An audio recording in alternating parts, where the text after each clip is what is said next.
हमारे से ही जीवित है, हमारे ना रहने पे ही मुर्दा हो जाएगी। जब तक हम हैं इस देह के अंदर, ये देह चलती रहेगी। हम नहीं रहेंगे, इस देह का चलना बंद हो जाएगा। गैस पर जैसे बिजली रहती है, पंखा चल रहा है, टीवी चल रहा है, मोटर चल रहे हैं, हर इंस्ट्रूमेंट बिजली के रहने से ही तो चल पाता है ना। और बिजली ही ना रहे तो बताओ कुछ चलेगा? कुछ नहीं चलेगा। हम वही करंट हैं जिस करंट के द्वारा ये सब संचालित हो रहा है। उसी प्रकार से हम इसके अंदर, शरीर के अंदर बैठे हुए हैं। बैठकर शरीर हमारे द्वारा ही चल रही है।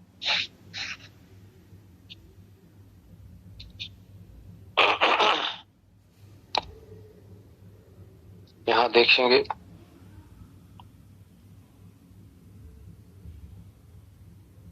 कि हमारे द्वारा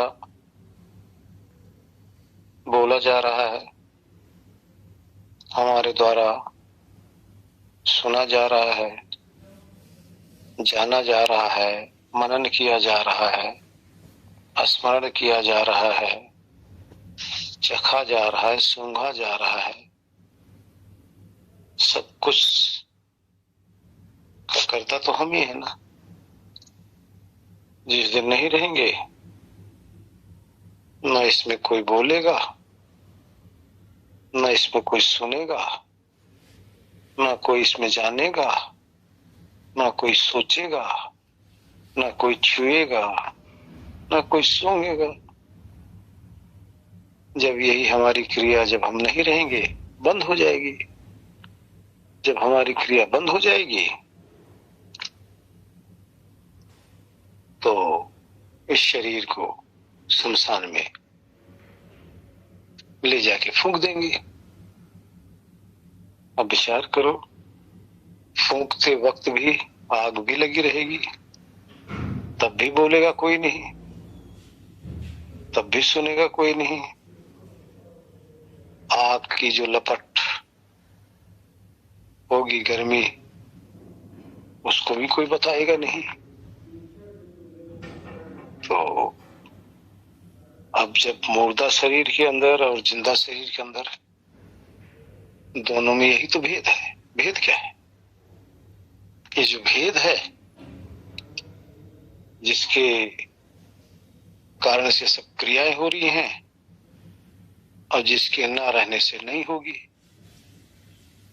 तो इसका कर्ता तो वही माना जाता है कि जिसके होने से हो रहा है और जिसके होने से नहीं हो रहा है। तब यह विचार कर लो, सब पता चल जाएगा। रोज देखते ही हो, कोई कुत्ता मरा हो, कोई बिल्ली मरी हो, कोई पक्षी मरा हो, तो क्या उसमें बोलता है कोई? नहीं ना। तभी तुम्हारा कह देते हो। शरीर तो जस का तस पड़ी हुई है। शरीर में क्या गायब हुआ? कुछ नहीं। हाथ भी है, पांव भी है, नाक भी है, कान भी है, जीवा भी है, त्वचा भी है, हाड़ भी है, मांस भी है, सब कुछ तो विद्यमान है। सब कुछ विद्यमान होते हुए भी तो उसमें करंट नहीं है। ज्ञान रूपी करंट, चेतन रूपी करंट, जो सुने, समझे, जाने, अनुभव करे, बोले, बस वही तो नहीं है। अब उसी को जीवित और मुर्दा में, दोनों में घटा लो, अपने आप आत्मा का अनुभव आपको होने लग जाएगा। और क्या भेद है? जिंदा और मुर्दा का यही भेद है। मुर्दा का चिता पे लिटा दो, उठ के भागता नहीं, बोलता नहीं, नहीं बताता कि मुझे गर्मी लग रही है, जल रही है शरीर। और जीते जी जरा सा गर्मी महसूस होती चिल्लाने लग जाता है, जरा सा कुछ चुभता है चिल्लाने लग जाता है। बस यही तो चेतन है। कहाँ गायब है? कहीं नहीं, जा ही नहीं सकता, संभव ही नहीं। जब जाएगा तो फिर आएगा नहीं।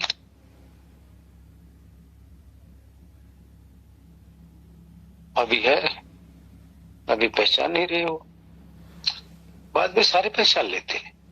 अफसोस की बात ये देखिए ना, सारे संसारी, सारे गृहस्थी पहचान लेते हैं कि मर गया, लेकिन ये कभी नहीं पहचानते कि जिंदा है।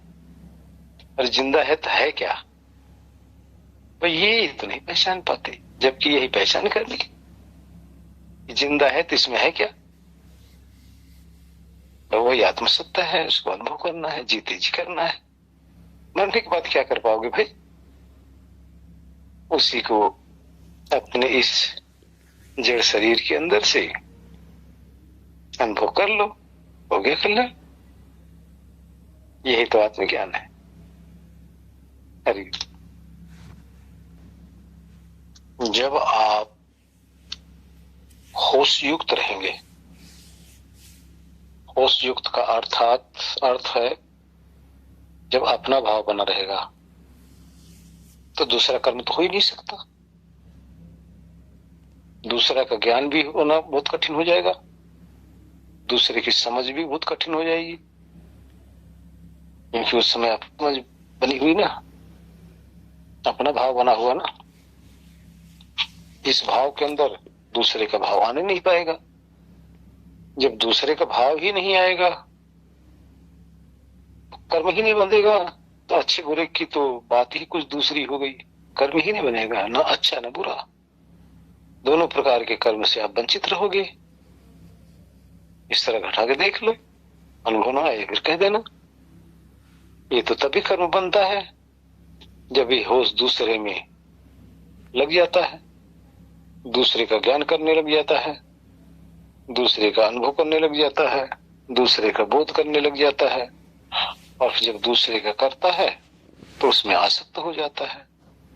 आसक्त होगा तो उसके लिए पाने की उसके अंदर चेष्टा भी करेगा वो, तो वहीं से फिर कर्म शुरू हो जाता है। उससे पहले कर्म है कहाँ? कर्म आत्मा में तो है नहीं, क्योंकि कर्म प्रकृति में ही होता है और होगा आपके द्वारा ही। इसलिए सोचो समझो। हरिओम। बने रहने से अनुभव करना, जब दूसरे का होश ही नहीं है तो दूसरे के विषय में झांकना कहां, दूसरे के विषय में सोचना कहां, दूसरे को जानना कहां, फिर दूसरे को देखने की जिज्ञासा कहां? कुछ नहीं रहेगा। फिर रहेगा कहां? बस अपना ही रहेगा। उस समय तो अपना ही भाव रहेगा। अपना भाव ही आत्मभाव है। क्यों? आप जो भी करेंगे एक काल में एक ही काम तो कर सकते हो, दूसरा तो कर ही नहीं सकते। दूसरा किए नहीं कि आप फंसे नहीं। इसलिए एक ही काल में एक ही काम होगा, दो तो हो ही नहीं सकता। अनुभव करके देखो। स्वयं को समझाकर अपनी आदतें सुधार सकते हो। अगर नहीं स्वयं को समझोगे तो आपकी आदत बिगड़ी तो है ही है। दूसरे में झांकने की झांकते रहोगे। झांकने का अर्थ है दूसरे में फंसे रहना, दूसरे में बंधे रहना। यही तो झांकना है। दूसरी की तरफ देखी नहीं, आप स्वरूप से हट गए, स्वरूप के ज्ञान से हटकर दूसरे के ज्ञान में तल्लीन हो गए। क्योंकि आपका फोकस जहां रहेगा वही ज्ञान हो रहा, उसी का ज्ञान कर रहे होगी। बस ये समझ में आ जाए तो सुधार हो जाएगा, अन्यथा तो सारा जगत तो ही कर रहा है जो नहीं करना चाहिए। तो सुधार तो आपको करना है, अपने आप को अपनी तरफ लौटाना है। बाकी आप लोग खुद समझदार हो।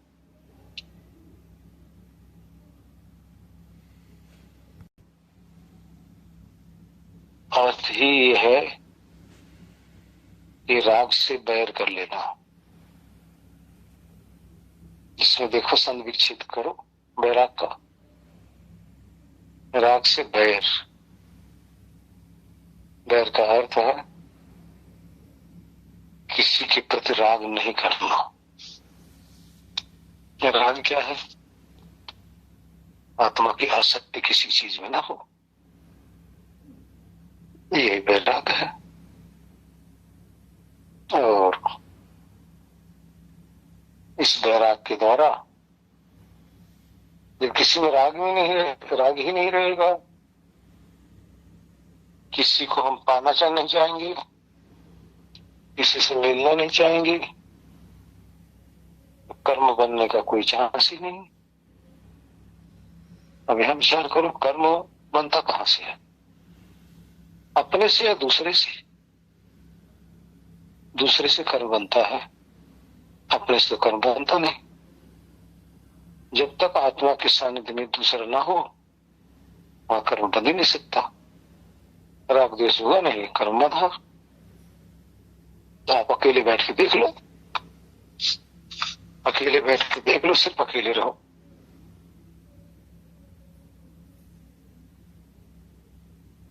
तो ना किसी को गाली दे सकते हो, ना किसी को देख सकते हो, ना किसी से बोल सकते हो, ना किसी से लड़ाई झगड़ा कर सकते हो।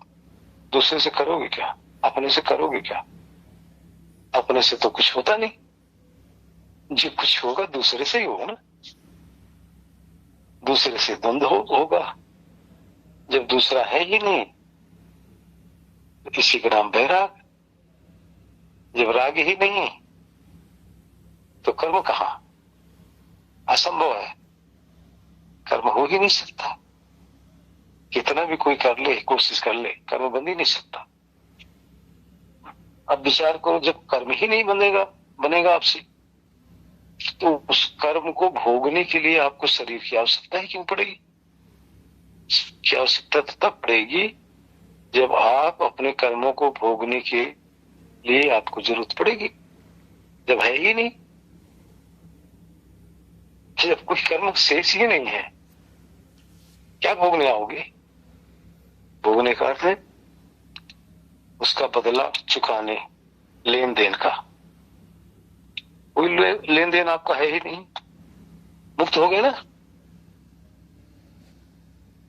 आपका कोई बैलेंस ही नहीं है बैंक में, प्लस माइनस सब कुछ बराबर है।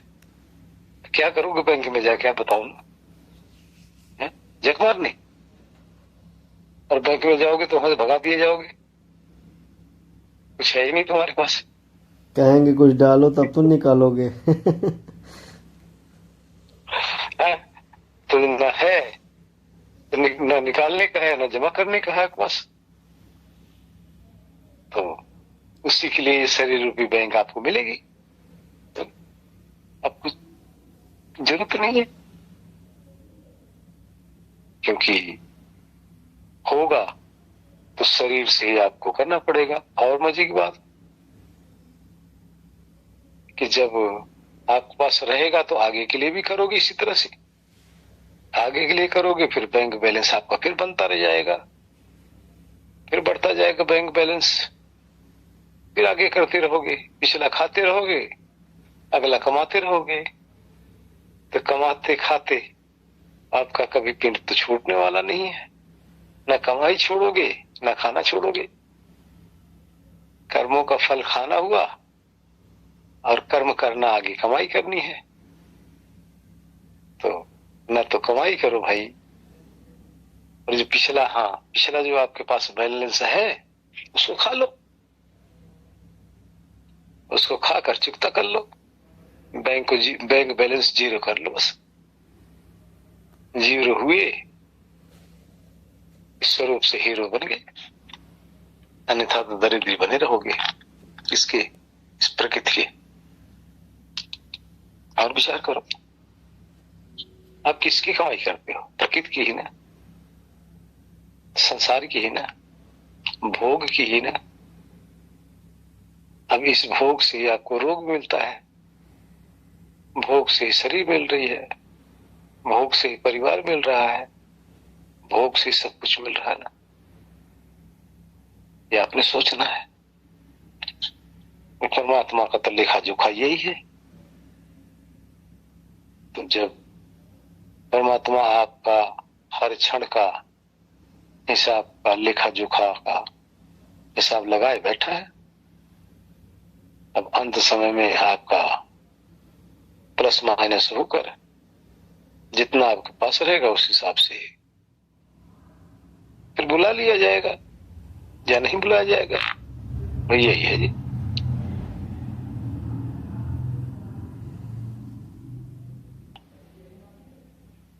अंदर बाहर हम नहीं हैं, हम जहां हैं वहीं पर हैं। बाहर को हम देख रहे हैं, ना कि बाहर हम हैं, और जहां से हैं वहीं से देख रहे हैं। इसको अगर घटाएंगे तो आपको अपना अनुभव होने लग जाएगा। बाहर को आप देख रहे हैं, जहां देख रहे हैं वहां आप हैं नहीं। वहां जो दिखाई दे रहा है आपके इंद्रियों के द्वारा दिखाई दे रहा है, और जहां पे आपको अनुभव हो रहा है यहां पर आप हैं। आप इस अनुभव सिद्ध अवस्था का अनुभव करेंगे ना, तो आपको पता चलने लग जाएगा, तुरंत अनुभव में आने लग जाएगा, तुरंत आपकी समझ में आने लग जाएगी। इस तरह से बाहर मत खोजो। अब आप देखिए, बैठ जाओ, अब दिन में है तो आप सूरज की तरफ देखेंगे, आकाश में देखेंगे, बादल की तरफ देखेंगे, तो आपको क्या लगता है कि सूरज में हम हैं? तो आपको यही लगता है कि सूरज बहुत दूर दिखाई दे रहा है। किससे? हमसे। हम जहां हैं यहीं से देख रहे हैं, हमें ये पूरा ज्ञान हो रहा है कि हम यही हैं लेकिन सूरज वहां है। ये भेद पता चल गया, लेकिन हम यहीं से देख रहे हैं। लेकिन सूरज दूर है, उसको दिखाने वाला आपका नेत्र है। इस नेत्र की पहुंच सूरज तक तो है, लेकिन हमारी पहुंच नहीं है। हमारे को ज्ञान तो यही हो रहा है ना। अभी आप बैठ जाओ, कुछ दूर तक देखने लग जाओ, 100, 200, 300 मीटर की तरफ आप ध्यान देंगे। मान लो 200, 300 मीटर आप देखते हैं, तो आपको पेड़ पे देखते हैं या और कहीं देखते हैं, किसी मकान की तरफ देखते हैं या अदरवाइज कुछ भी देखते हैं, तो आपको ये नहीं अनुभव हुआ कि मैं वहां हूं। ये अनुभव नहीं होगा कि मैं उसमें हूं, नहीं। ये अनुभव होगा तो मैं ये हूं। लेकिन वो दिखाई दे रहा है, ध्यान देना, वो और ये, मैं ये हूं, दृश्य वो दिखाई दे रहा। इस तरह से मैं यहां पे हूं, दृश्य जो दिखाई दे रहा वो है, वो का मतलब दूर है, ये का मतलब ये मैं हूं। इस तरह से अपना अनुभव करो ना, इस तरह से सबको अनुभव में आएगा। इस अनुभव से वंचित कोई भी नहीं है, ना है ना रहेगा, हो भी नहीं सकता। लेकिन ये परीक्षा तो करते हो संसार में, लेकिन ज्ञान की तरफ जब दृष्टि डाली जाती है तब इसका उपयोग नहीं करते। संसार में आप पूरा उपयोग कर रहे हो, अनजान अवस्था में पूरा उपयोग कर रहे हो, ज्ञान अवस्था में उपयोग कर नहीं पा रहे हो। बस यही करना है, करके देखो। मेरे प्रकाश से ही सब दिखाई दे रहा है, और जो भी दिखाई दे रहा है यही हमारा स्वरूप है। ना हमारा नाम है, ना हमारा कोई रूप है, ना कोई देश है, ना कोई काल है। तो बस हम हैं। हम जहां हैं यहां से अनुभव करो। हम ना प्रकाश है। प्रकाश का अर्थ होता है ज्ञान स्वरूप। वो शास्त्रों की भाषा है। तो हमारा तो ध्येय यह है कि शास्त्रों की भाषा को भी एक साइड में कर दो। हम उसमें क्यों फंस जाए? क्योंकि शास्त्रों की भाषा बोलेंगे तो वो भी उचित नहीं रहेगा। हम तो अपनी सीधी सादी जिस भाषा को जिस तरह से जो भी हमारा लैंग्वेज है उसी में आ जाओ। सीधा साधा टेढ़ी मेढ़ी अपनी जो भी लैंग्वेज है, अपनी भाषा है, उसी में देखो। शास्त्र की भाषा भी कभी कभी ना हमें गुमराह कर देती है। इसलिए शास्त्र को भी छोड़ दो, किसी भी भाषा को छोड़ दो। हमसे बड़ा सारी भाषाएं तो यहाँ के लोगों को बनाई हुई है ना। लेकिन ध्यान दो, हम किसी के बनाए नहीं है और हम भाषा में आते ही नहीं। हम तो अनुभव सिद्ध स्वरूप है ना। तो अपने अनुभव सिद्ध स्वरूप को अनुभव करो कि देखो हम है भाई। कोई भाषा नहीं है, कोई आत्मा नहीं है, कोई कुछ नहीं, बस हम है। मत बांधो नाम रूप में। नाम रूप में तो पहले ही फंसे पड़े हैं, है ना। इस तरह से अपना साधारण सा सिंपल सा उसमें आ जाओ। बिल्कुल बालक बन जाओ। बिल्कुल जैसे छोटा बालक होता ना, शिशु अबोध होता है, कोई ज्ञान नहीं, कोई कुछ नहीं, है ना। इसी तरह से अबोध बनकर इस ज्ञान को ग्रहण करो, तुरंत ग्रहण हो जाएगा। जहां हम शास्त्र को लिए कि हम शास्त्र के चक्कर में चंगुल में फंस जाएंगे, क्योंकि वहां की भाषा बोलनी पड़ेगी, उस लैंग्वेज का हमें उपयोग करना पड़ेगा। तो अपनी जो साधारण है इससे हट जाएंगे। इसलिए मेरा तात्पर्य है, आप जैसे हो, जो भी हो, चाहे इंग्लिश आती है, चाहे उर्दू आती है, चाहे संस्कृत आती है, चाहे पंजाबी आती है, उसी में देखो अपना मस्त रहो। भाषा के चक्कर में क्यों फंसे? हरिओम। तो वो क्या चीज था, उसका थोड़ा सा आप एक्सप्लेन कीजिए, मेरा ये माइंड सेट हो जाए थोड़ा। वो सब एक काल्पनिक कहानियां हैं, ध्यान देना। मानसिक कल्पना है। ना कभी भगवान आते हैं और ना कभी भगवान जाते हैं। ना कभी भगवान देहधारी रूप में आए हैं और ना कभी आएंगे।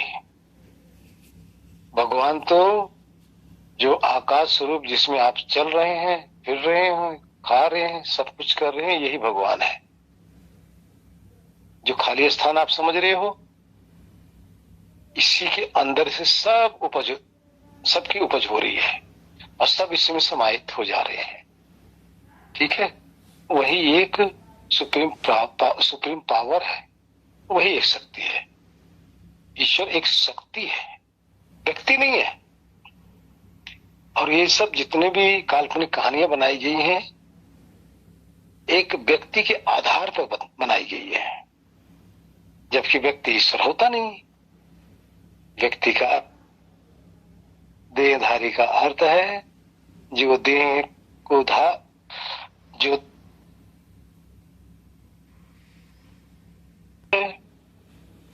वो देहधारी होता है। ईश्वर देहधारी नहीं, वो शक्ति है। वो शक्ति क्या है? जिसको आप खाली स्थान कह रही हो ना, इसमें आप विचार करो, रोशनी होती तो ये खाली स्थान पूरा चमकने लग जाता ना।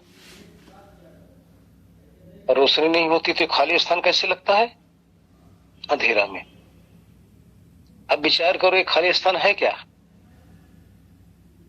रोशनी आई सूरज की तो खाली स्थान जगमगाने लग गया, तो वो खाली तो है नहीं। और रोशनी गई तो अंधेरा हो गया, वो खाली तो है नहीं। अगर खाली होता तो न तो वहां रोशनी हो सकती थी और न ही वहां अंधेरा हो सकता था। इस खाली स्थान में जब ये आपके सामने प्रकट हो रहा है तो खाली स्थान जिसको आप कह रहे हो, ये अंधेरे और उजाले जिस रूप हो रहे हैं, ये ईश्वर है। उसी में आप चल रहे हो, उसी का दिया खा रहे हो, सब कुछ आपका जीवन उसी से हो रहा है। लेकिन हम लोग उस ईश्वर को और कहीं खोज रहे हैं। इसलिए जो वो बातें बताई गई हैं, ठीक है, साधक को एक प्रेरित करने के लिए, जिज्ञासा प्रकट करने के लिए हमारे महापुरुषों ने ऐसा किया है। अच्छी बात है, जिससे हमारे अंदर एक लगन पैदा हो जाए और हकीकत कुछ नहीं। हरिओम। ये तो मिट्टी का ही एक अंश है ना, मिट्टी से बनता है ना। अब आप बताइए, ऊपर सोने की वर्षा होगी, चलो ठीक है, कल्पना है। हो क से कबूतर, आप बोलो क से कबूतर कभी पैदा हुआ है? ख से खरगोश, ख से कोई खरगोश पैदा हुआ है? लेकिन एक प्रतीक दे दिया गया है। वो बच्चा जो स्कूल में जाएगा, नर्सरी में जाएगा, वो पढ़ेगा तो ख को पहचानेगा उसी एक अर्थ से। और बाद में क्या होता है? अब आप लोगों के सामने क से कबूतर, ख से खरगोश पढ़ते हो, छोड़ दिए ना। इसी तरह से जब समझ में आ जाती तो सारी चीजें छोड़ दी जाती हैं, फिर उसका कोई महत्व नहीं रह जाता। और समझने के लिए पहले ठीक है, नर्सरी की पढ़ाई है, कोई बुराई नहीं। हरिओम। और ऋषिकृत पुस्तक में मानवकृत वाले ऐसे लिखेंगे, ऋषिकृत लिख ही नहीं सकते, वो झूठ बोल ही नहीं सकते, ध्यान रखना।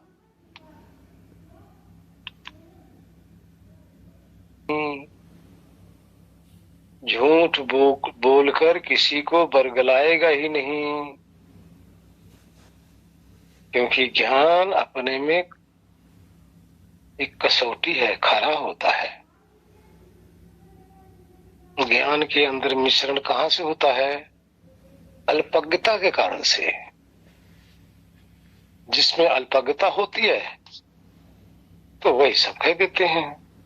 आज भी देखो कितने आपको अपने आप को क्या मानते हैं, मैं तो सब जगह हूं, सब जगह व्यापक हूं।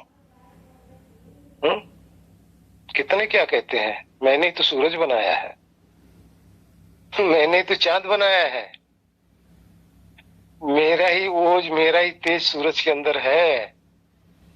कहते नहीं कहते? जी गुरु जी। अरे भाई, कहने वाले तो बहुत कुछ कहते हैं। जो जानता है वो भयभीत होगा झूठ बोलने से। ध्यान देना, जो भी आदमी झूठ बोला आध्यात्मिक, उसका साधना का फल नष्ट हो जाता है। झूठ क्या है? सांच बराबर तप नहीं और झूठ बराबर पाप। जाके हृदय सांच है, ताके हृदय आप। जहां झूठ है उससे बड़ा पाप और क्या होगा? विचार करो, आज हम कोई झूठ असत्य बोल के आपके सामने हम आपको बरगलाएंगे। सपोज करो ये यूट्यूब पे जा रहा है, हम रहें इस धरती पे न रहें, लेकिन ये रहेगा, ये शब्द रहेगा। आने वाला कोई भी वंशज या कोई भी पीढ़ी यदि इसको सुनेगा, अगर हम झूठ बोले होंगे तो इसका अगर अनुसरण करेगा तो उसका पापी कौन होगा? हम ही होंगे, हम ही होंगे। उसका पाप का फल किसको लगेगा? हमें ही लगेगा। क्यों लगेगा? क्योंकि हम झूठ बोलकर आने वाली पीढ़ी को, आने वाले वंशज को हम गलत मार्ग, गलत दिशा देंगे। इसलिए सबसे बड़ा पापी वही जो असत्य बोलता है, जो सत्य बोलकर, सत्य बहुत कटु होता है, ये कटु बोलकर खुद भी पाप से बच जाओ, औरों को पाप से बचा लो। झूठ बोलकर हम भी पाप में चले जाएंगे, औरों को भी पापी बना देंगे। उसका फल किससे मिलेगा? जहां न भी रहेंगे, किसी भी जोन में रहेंगे, तो इसका सारा कर्ता धर्ता हम ही तो माने जाएंगे। विचार करो, हम या आने वाली पीढ़ी इसको जब सुनेगी तो वो चाहे स्वीकार न करें या करें, लेकिन ईश्वर की दृष्टि में तो अभी प्रेजेंट में ही हम पापी हो गए। इसलिए क्यों झूठ बोलकर बरगलाएं, असत्य क्यों कहें? असत्य बोलकर ही हम अपना धर्म भ्रष्ट कर रहे हैं। नहीं करेंगे, नहीं पता, शांत हो जाओ, असत्य मत बोलिए। ध्यान देना, अध्यात्म के अंदर आइए। सबसे प्रथम सत्य, अहिंसा, ब्रह्मचर्य, अस्तेय, अपरिग्रह, सबसे पहले सत्य है। अगर सत्य नहीं है तो कोई आध्यात्मिक है ही नहीं। इसलिए सत्य का सबसे प्रथम अध्यात्म के अंदर वर्णन किया गया है, और सत्य ही आगे अपनी उन्नति कर सकता है। और जहां असत्य है वहां कोई न कोई कामना है, और बिना कामना से असत्य बोला ही नहीं जाता। और जहां कामना नहीं है सत्य बोला जाता है। सत्य से सारे रूठ सकते हैं, लेकिन सत्य से सिर्फ परमात्मा खुश होता है, असत्य से परमात्मा रूठता है। असत्य सुनकर जगत मुग्ध होता है, जगत आपका साथी बन जाएगा, झूठे इंसान ही आपके साथी बनेंगे, लेकिन परमात्मा तो रूठ जाएगा ना। तो हमारा तो ध्येय है, जग रूठे तो रूठ जाए अभी, मेरा रब ना रूठे। मेरा रब रूठ गया, सब छूट गया, किसी काम का नहीं। क्योंकि हमें अपने रब से ही आंखें मिलानी है, हमें रब के पास ही जाना है, रब के साथ ही एकाकार करना है, सदा के लिए उसके साथ उसको अपना साथी बनाना है। तो हम उसको क्यों नाराज करें प्रभु? जगत को क्या साथी बनाना भाई? कौन साथी है जगत में? आज है, और जगत के किसी आदमी को अपना साथी बनाया भी नहीं जा सकता। जब तक उनके हिसाब से आप बोलते रहोगे, करते रहोगे, तब तक आपसे प्रेम, जैसे उनके प्रीत आपने कुछ करना बोलना शुरू किया नहीं, शत्रु, जिसको सत्य पसंद नहीं उसके सामने झूठ क्यों बोले? और ईश्वर को सिर्फ सत्य पसंद है, झूठ पसंद ही नहीं। हरिओम। आत्मा को देखा नहीं जा सकता। आत्मा को अगर कोई जो कहता है कि मैं देख रहा हूं, हकीकत आत्मा को न देखकर आत्मा की कला को देखता है। क्यों? आत्मा एक कलाकार है, और वो कलाएं इस देह के अंदर प्रकट है। इस कला को देखकर ही कलाकार की पहचान होती रहती है। अगर कोई इस तरह कहता है, यानी वो आत्मा आत्मा को तो नहीं, लेकिन आत्मा के होने से जो कला चल रही है उसको देख रहा है और उस कला के द्वारा आत्मा की पहचान कर रहा है। यही देखना हुआ भाई, यही देखना हुआ। मगर उसे शुद्ध वाले को नहीं देख पा रहा ना। शुद्ध रूप से आत्मा देखने के विषय ही नहीं, सुनने का विषय नहीं, चखने का विषय नहीं, स्पर्श करने का विषय नहीं, है ना।